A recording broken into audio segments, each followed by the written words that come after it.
Mr. Speaker, I rise to honor the lives lost in a horrific, senseless act of violence that took place in Sandy, Oregon on May 31st, 2026.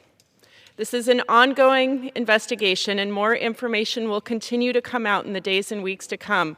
But what we do know is that the Sandy Police Department responded to a domestic violence call that escalated into a deadly shooting that claimed the lives of Jenna Mary Overson, 37, Mary Beth Overson, 70, and 16-year-old Coben McClure, and left the entire community fearing for their lives and sheltering in place. This horrific tragedy has left families, friends, and our entire community grieving from an unimaginable loss and shaken from, once again, senseless violence.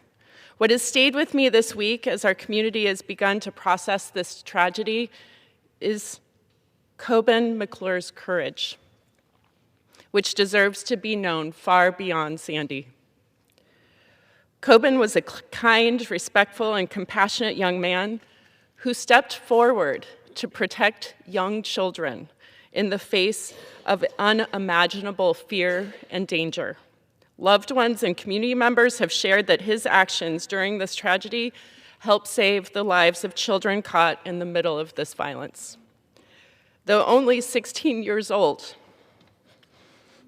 Coben demonstrated a level of bravery and selflessness that many aspire to throughout their entire lives.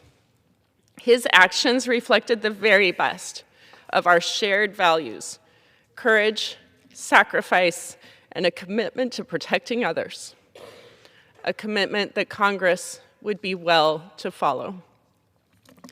Coben's family, friends, and classmates and neighbors remember him as a young man with a bright future, a generous spirit, and a heart for others. His legacy will endure through the lives touched and the example he has set for us all. Jenna Mary Overson was a devoted mother remembered by her friends for her generosity, kindness, and unwavering commitment to her children and loved ones. Her loss leaves an unimaginable void in the lives of those who knew her. Mary Beth Overson was a beloved mother, grandmother, and friend whose family and community now, again, mourn a loss that cannot be measured.